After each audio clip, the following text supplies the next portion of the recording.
e é claro que essa entrevista é uma entrevista técnica, mas é uma coisa curiosa.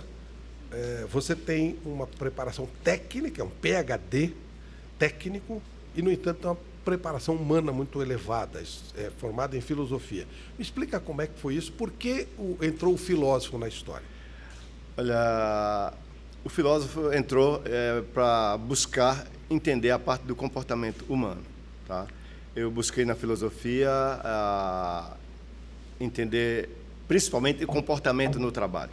E para isso eu tive que me dedicar um pouquinho já na psicofilosofia, estudando a mente humana, a parte comportamental, e chegar à conclusão que essa mente que nós temos, ela não nos pertence.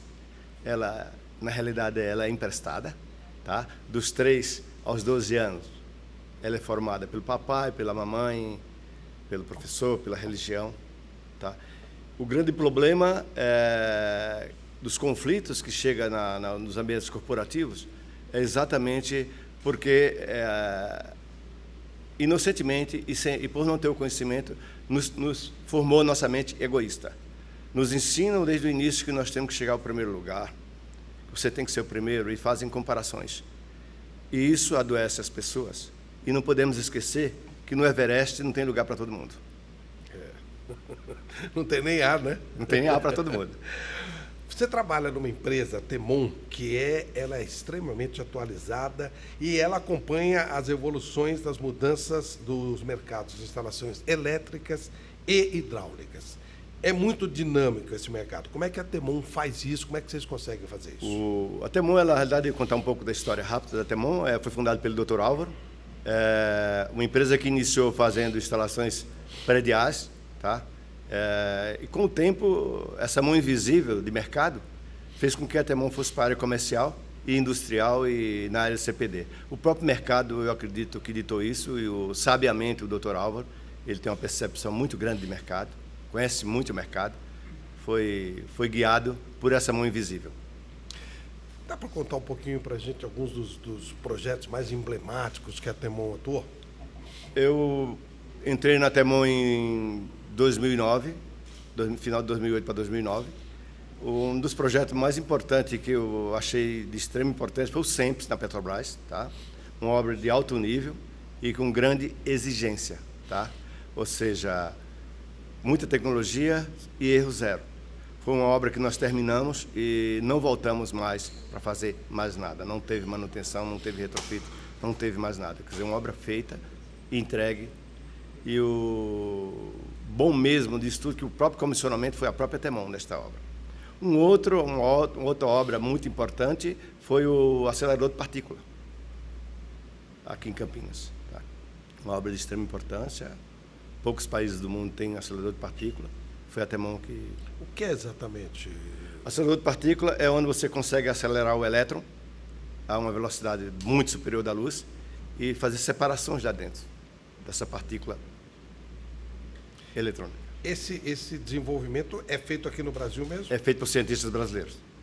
Maravilha, hein? Cientistas brasileiros. Nessa parte de aceleração de partículas, o Brasil está bem evoluído.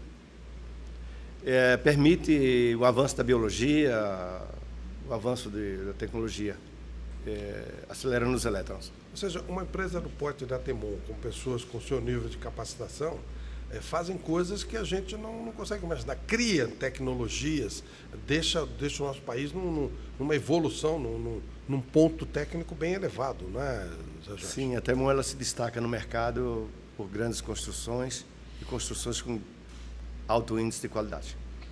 Vocês mexem muito com hidráulicas e com instalações elétricas e hidráulicas. Elétricas e hidráulicas. Os dois ramos de atuação. A parte de combate a incêndio também, mecânica, né? Quando eu falo hidráulica, mecânica e elétrica. Por isso que não pode ter aquela história do erro zero, não pode ter erro. Não pode. Esse tipo de instalação não pode ter erro, por isso que ela é bem testada e comissionada e entregue em operação para o cliente. Normalmente é para órgãos públicos esse tipo de trabalho? Não, a Temon não trabalha para o setor público. Interessante. Só para o setor privado. Isso o Dr. Álvaro, quando criou a empresa, setor privado, e até hoje continua sempre no setor privado. Muitas obras públicas a gente faz, mas através de uma construtora, mas nunca direto com o setor público. Não temos um relacionamento direto com o setor público. É uma questão de filosofia da empresa. o Dr. Álvaro faz isso. Perfeito, acho que é uma maneira de fazer, né? E com relação à segurança, como é a preocupação da empresa com segurança? Um dos itens fundamentais da empresa, que ela se destaca entre as demais, é a segurança do trabalho. Tá? Isso é uma valorização acima de qualquer valor lá dentro, a segurança do trabalho. Segurança do trabalho de qualidade é primordial. Nós temos um auditório para treinamento, tá? Só para dar um parâmetro, mensalmente tem em torno de 4 treinamentos mensais mínimos, só de segurança do trabalho elétrica, que é a NR10, no qual eu dou esse treinamento, e tem a parte da NR35, que outros colegas dão também. Mas, no mínimo, por mês, 4 treinamentos efetivos. São 4 dias aí por mês, mínimo, de treinamentos. Você disse que entrou na Temon em 2009. Isso.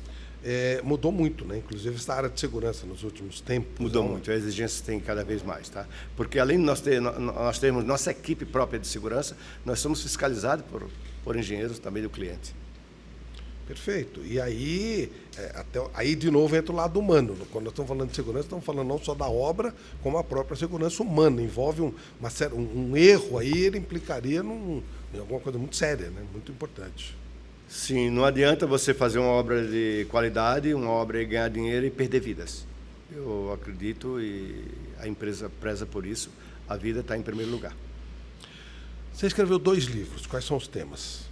Eu tenho um livro que eu escrevi de fotovoltaico, que é Recebimento e Aceitação do Sistema Fotovoltaico. Tá? Nesse livro, eu dou um roteiro para que a pessoa faça uma aceitação completa, atendendo o requisito normativo para ter uma planta fotovoltaica funcional. É bem técnico. É simples, mas bem técnico. É a nível de eletricista e técnico. Não diria que a nível de cálculo, não, mas é um livro de aceitação. Ou seja, você pegar ele e seguir o roteiro. Praticamente eu peguei os itens normativos e coloquei no livro. Perfeito. E o outro? O outro é de reflexões para gestores. Eu peguei parte da minha tese e coloquei lá dentro, porque a tese ela se torna maçante e acadêmica, e coloquei lá dentro a nível de reflexões. Reflexões para gestores. Lá eu mostro como um gestor deve gerir sua equipe, tá? Diferentemente de uma gestão por conflito. Eu trato muito da gestão humanística, onde o gestor, primeiro ele tem que gerir a sua carreira. Primeiro o gestor é gestor da sua carreira. Em seguida, ele está lá para auxiliar as outras pessoas. É como se ele fosse um ajudante geral do time dele. Ele está lá para auxiliar e não para ocupar o cargo de chefia. Tá? Aquela coisa de entender que está trabalhando com seres humanos e não com máquinas. Ele está lá para verificar e não controlar, propriamente dito. Mas ele está lá para acompanhar. E não, exatamente, e não com máquinas. Tá?